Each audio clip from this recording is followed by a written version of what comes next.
నా పేరు పోతురాజు రవీంద్రరాజు. ఆంధ్రప్రదేశ్ రాష్ట్ర Amaravati revenue employee JAC chairman గాను, అలాగే ఆంధ్రప్రదేశ్ రాష్ట్ర గ్రామ రెవెన్యూ సంఘం రాష్ట్ర అధ్యక్షుడిగా ఉన్నాను. ప్రస్తుత రాష్ట్రంలో ఉద్యోగులు, రెవెన్యూ ఉద్యోగులు రోజువారీ పని ఒత్తిడితో ఎంత ఇబ్బంది పడుతూ ఉంటే, ఈ మధ్యకాలంలో మన గత శనివారం కర్నూలులో వెంకటాపల్లి విఆర్ఓ మహమ్మద్ హుస్సేన్ గారు బిఎల్ఓ విధుల నుంచి నన్ను తప్పించాలి, అనారోగ్యంగా ఉందని చెప్పినా కానీ అక్కడ అధికారులు మొండి వైఖరి వల్ల ఆయన ఆ రోజు ఉరివేసుకుని చనిపోవడం జరిగింది. ఇది చాలా బాధాకరం. ఆయనకి అండగా ఉండాలని రాష్ట్రంలో ఉన్న రెవెన్యూ ఉద్యోగులందరూ కూడా గత ఆదివారం నాడు అమరావతి రెవెన్యూ జేఏసీ ఎంప్లాయీస్ తరపున జూమ్ మీటింగ్ ఏర్పాటు చేసి ఈ రాష్ట్రంలో అన్ని మండల తహసీల్దార్ కార్యాలయం వద్ద, అలాగే కలెక్టర్ కార్యాలయం వద్ద నిరసన కార్యక్రమాలు తెలియజేయాలని, రేపు కర్నూలులో అక్కడ కర్నూలు జిల్లా ఆయనకి మద్దతుగా, కుటుంబ సభ్యులకు మద్దతుగా అక్కడికి వెళ్ళి కుటుంబ సభ్యులు పలకరించి ఆ రోజు ఉదయం 10 గంటలకి రేపు కర్నూలులో మన రాష్ట్ర వ్యాప్తంగా ఉన్న అమరావతి రెవెన్యూ జేఏసీ ఉన్న నాయకులందరూ కూడా, అలాగే వివిధ సంఘాలకు సంబంధించిన సచివాలయ సిబ్బంది కానీ, అలాగే రెవెన్యూ సిబ్బంది కానీ చాలా మంది పాల్గొవాలని చెప్పి పెద్ద ఎత్తులో చెప్పడం జరిగింది. రేపు కర్నూలు వెళ్ళి అక్కడ ఆ కుటుంబ సభ్యులు సంఘీభావం తెలిపి కర్నూలు కలెక్టరేట్ నిరసన తెలియజేసి కలెక్టర్ గారిని కలిసి ఆ కుటుంబానికి న్యాయం జరిగే వరకు పోరాడతామని చెప్పి తెలియజేస్తున్నాం. అలాగే రాష్ట్రంలో ఉన్న విఆర్ఓ సర్వేలు ఎంతో ఇబ్బంది పడుతున్నారు.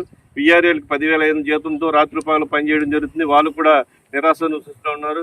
అలాగే సర్వేలు కూడా ఇక్కడ సర్వే అయిపోతే వాళ్ళు తీసుకెళ్లి వేరే దుక్కున 100 కిలోమీటర్లలో సర్వే చేయమని చెప్పి చాలా అధికారులు ఒత్తిడి చేస్తారు. కనీసం వాళ్ళ గురించి పట్టించుకునే పరిస్థితి లేదు ఈరోజు రాష్ట్రంలో ఉద్యోగుల గురించి.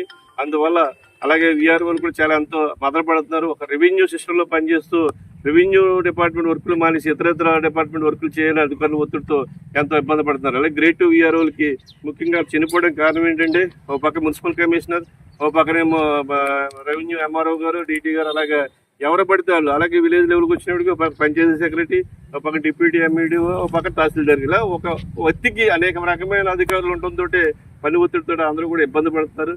అటువంటిది ఈ రాష్ట్రంలో అందరికీ, రెవెన్యూ ఉద్యోగులందరికీ కూడా ఒకే అధికారి పెత్తనం ఉండాలి తప్పితే ఇలా 100 మంది పెత్తనంతో ఉద్యోగాలు చేయలేమని చెప్పి రాష్ట్ర వ్యాప్తంగా ఆందోళన ఉధృతం చేస్తాం.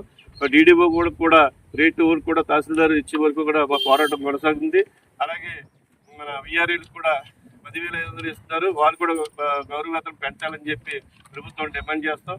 మా సమస్యలు విఆర్ఓ సర్వేలు సమస్యలు పరిష్కారం అయ్యే వరకు కూడా పోరాటం కొనసాగిస్తామని చెప్పి ఈ సభగా తెలియజేస్తాం. రాష్ట్ర వ్యాప్తంగా కలెక్టరేట్ల దగ్గర మన మహమ్మద్ హుస్సేన్ ఎవరైతే గ్రేడ్ 2 విఆర్ఓ గారు పని ఒత్తిడి కారణంగా సెలవు అడిగినప్పటికీ కూడా ఇవ్వని సందర్భంలో ఆయన అనారోగ్య రీత్యా ఏం చేయాలో తెలియని పరిస్థితుల్లో అటు అధికారుల ఒత్తిడి, ఇటు పని ఒత్తిడి మధ్యన నలిగిపోయి ఆత్మహత్య చేసుకోవడం జరిగింది ఉరి వేసుకుని.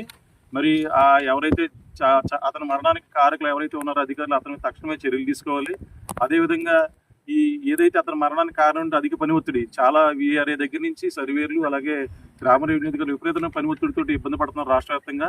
ఖచ్చితంగా ప్రభుత్వం కూడా ప్రయారిటీ ప్రకారం అతను ఏదైతే ప్రయారిటీ ఉందో ఆ ప్రయారిటీ ప్రకారం పనిచేయించాలి తప్ప ఒకేసారి 10 పనులు చేయమని ఒత్తిడి తీసుకొచ్చిన సందర్భంలో అనారోగ్య రీత్యా చాలా మంది ఈ మధ్యకాలంలో యాక్సిడెంట్లో కూడా మరణించడం జరిగింది.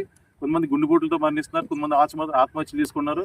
ఇది ప్రభుత్వం తక్షణమే దీని మీద చర్యలు తీసుకొని ఆ పని ఒత్తిడి ఏదైతే ఉందో తగ్గించే ఏర్పాటు అనేది చేయాలి. ఇప్పటికే అధ్యక్షులు చాలా విషయాలు చెప్పడం జరిగింది. మన విఆర్ఏలకి అలాగే సర్వేలకి విఆర్ఓలకు సంబంధించిన సమస్యను పరీక్షించాలని తప్పనిసరిగా ప్రభుత్వం కూడా ఆ దిశగా ఆలోచన చేయాలి. రేపు కర్నూలుకి కూడా వెళ్ళడం జరుగుతుంది ఆ కుటుంబానికి న్యాయం చేసేదానికి.